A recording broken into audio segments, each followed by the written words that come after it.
We're going to continue on with trig. You guys have been doing a great job on the homework, so I think you guys have a good gist of what's going on. Today we're going to talk about Pythagorean identities. Pythagorean identity. All right. So once again, it's trig, and it's all based on the unit circle. So let's draw yet another unit circle, right? XY axis. Your degrees 0, 90, 180, 270, back around again to 360, right? Then you've got your 4 points. This one's 1, 0, 0, 1, negative 1, 0, and this one here is 0, negative 1. All right, now, other things we talked about, right? Sine on the unit circle is always equal to y. Cosine is always equal to x. Tangent is always equal to y over x, right? And then the new thing we had done the other day are the quadrants where A, S, T, C, and it explains who's positive where. All right, so what I want to do now is find the equation of the unit circle. Now, earlier this year we did a lot of circle equations, and the circle equations were always x minus h squared plus y minus k squared equals r squared, right? That's a circle. And hk is the center, right? And r always equaled the radius. Okay, well,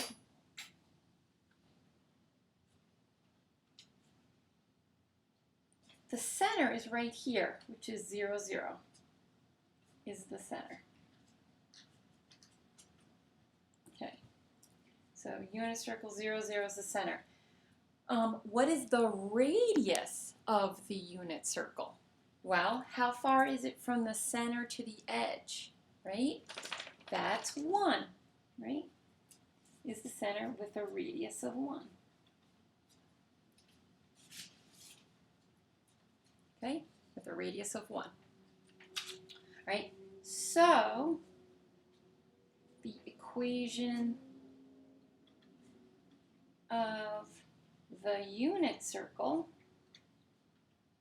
right, is x minus 0 squared plus y minus 0 squared equals 1 squared, right? Which is just x squared plus y squared equals 1.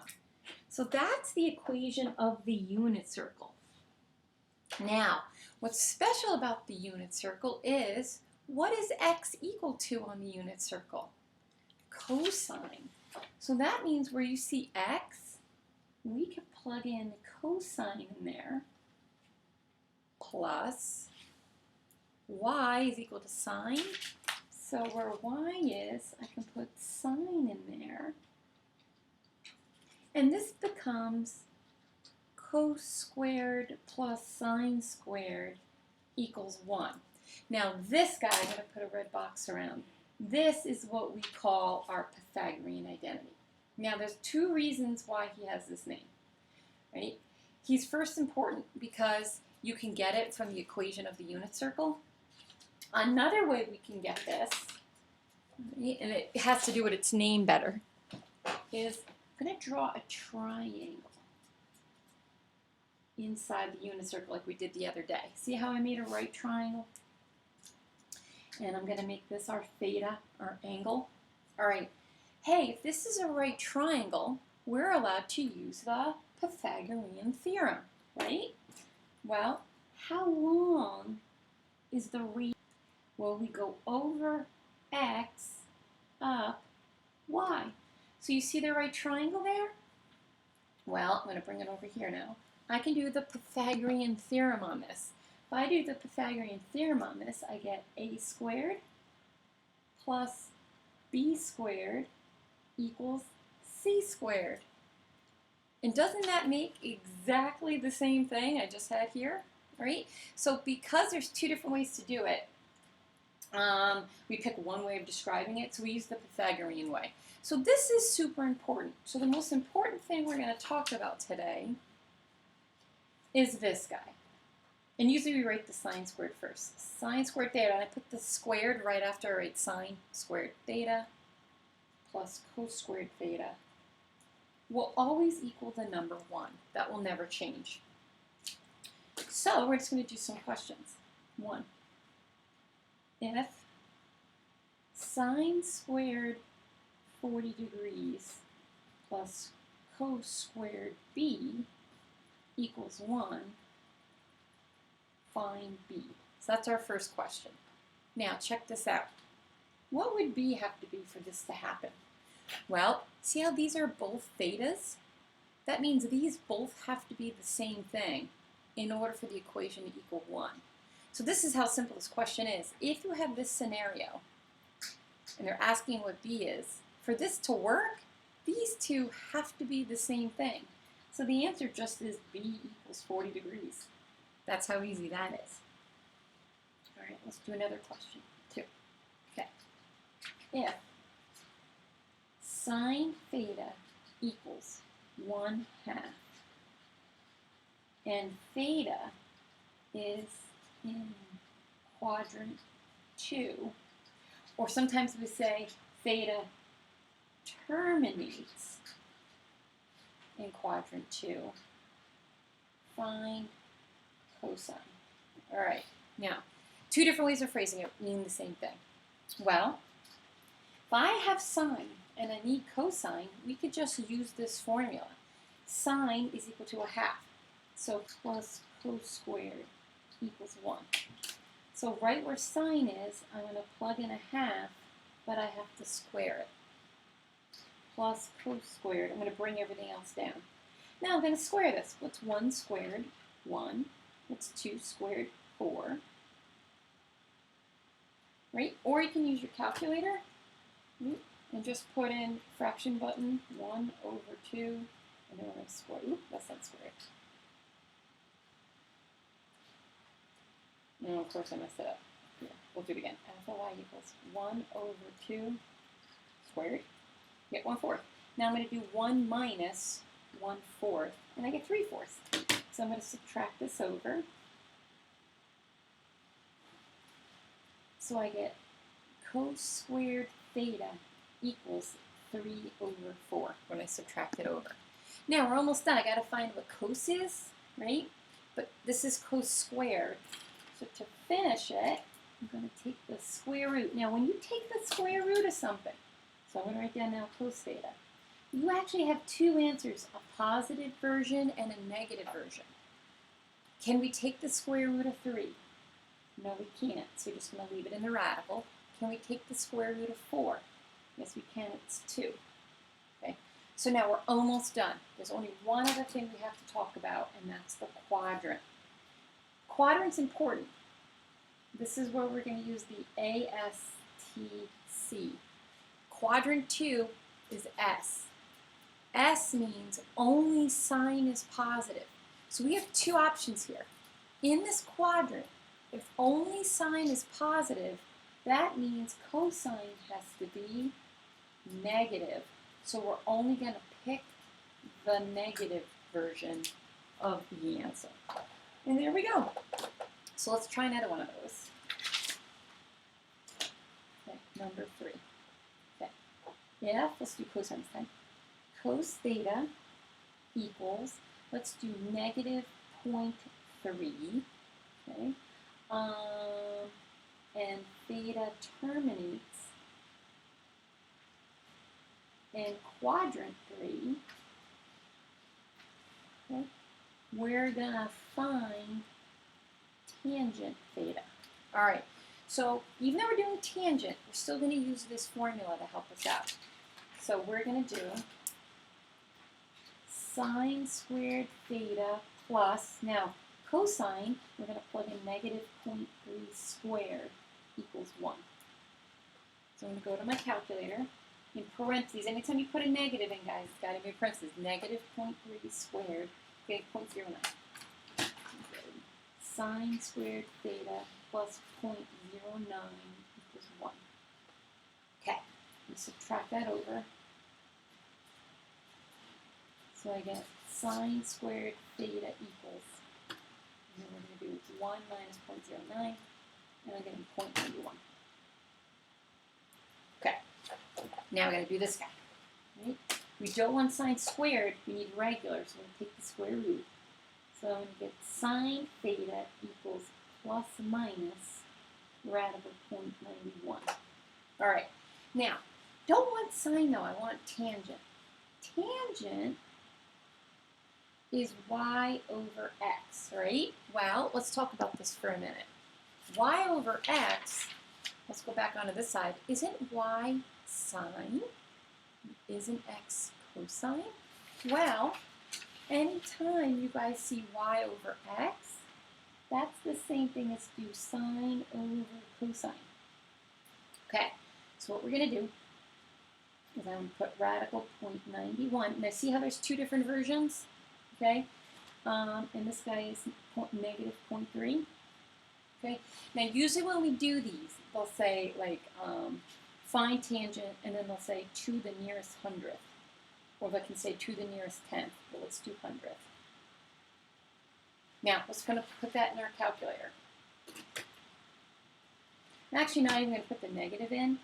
It's going to do equals. I'm going to do radical 0.91 over 0.3. And I'm getting nearest hundredth is 2 decimal point places. So it's 3.18. Now, the quadrant is going to help us decide what kind of answer we need. Third quadrant. A, S, T, C.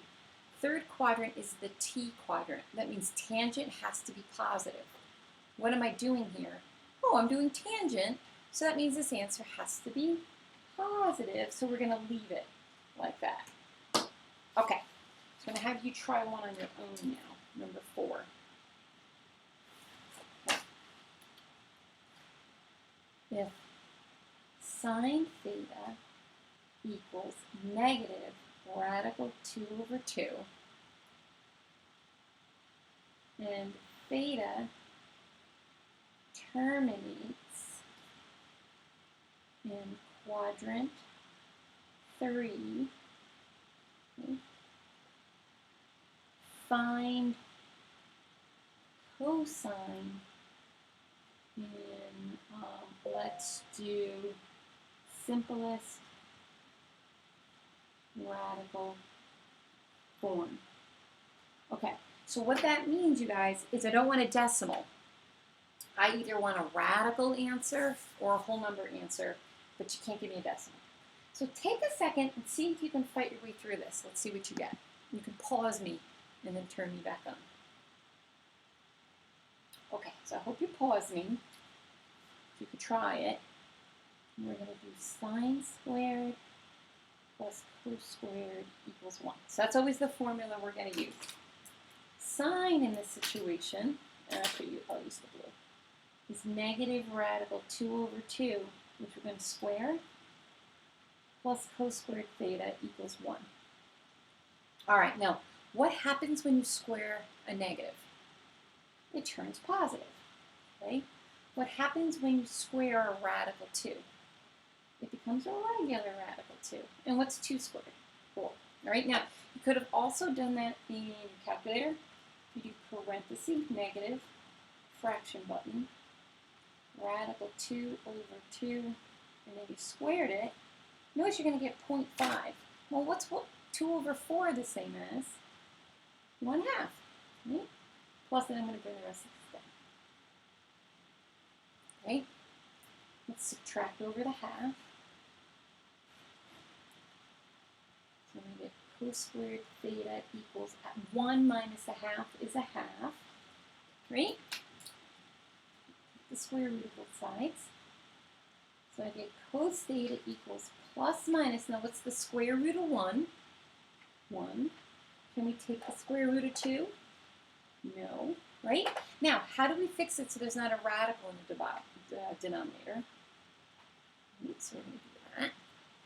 So this means I have plus minus radical 2, and radical 2 times radical 2 is 2. All right, now see the plus minus? You got to figure out which one it is. Can't be both. Got to be one or the other. So we come up, it says quadrant 3. A, S, T, C. So this is quadrant 3. What letter is there? A T. That means only tangent can be positive. So that means this answer for cosine has to be negative. So the answer to this question is negative radical 2 over 2. All right, so let's do one more. One more. 5. Okay. If cos theta equals, let's do 0.12, okay, and theta terminates in quadrant 4, find tan theta to the nearest 10th. Okay, so pause me and give that a try. And let's see what you get. All right, so I hope you gave this a try. So here we go, I'll do it blue. So we've got sine squared theta plus 0.12 squared equals 1. Okay, so let's do 0.12 squared. I'm getting 0.0144. All right, so sine squared theta plus 0.0144 equals 1. Subtract that over. So I'm going to do 1 minus 0.0144, 0.9856. So sine squared is doing 0.9856. Don't get screwed. So I get sine theta equals plus minus. I'm just going to leave it in the radical for now. It's a little easier to work with. All right. So I don't want sine. I want tangent. So remember, tangent is always going to be equal to sine over cosine. So we're going to do tangent is going to be radical 0.9856 over cosine, which is 0.12. I'm going to set my calculator. Radical 0.9856 over 0.12. And I want it to the nearest 10th, which would be 8.3. Now we have to decide if it's positive or negative. Now it's quadrant 4. So ASTC. Okay. C, quadrant 4. That means only cosine can be positive. That means this answer needs to be negative. And that's the answer to the question, negative 8.3. So your homework is just to practice a few more of those. All right, good luck, everybody.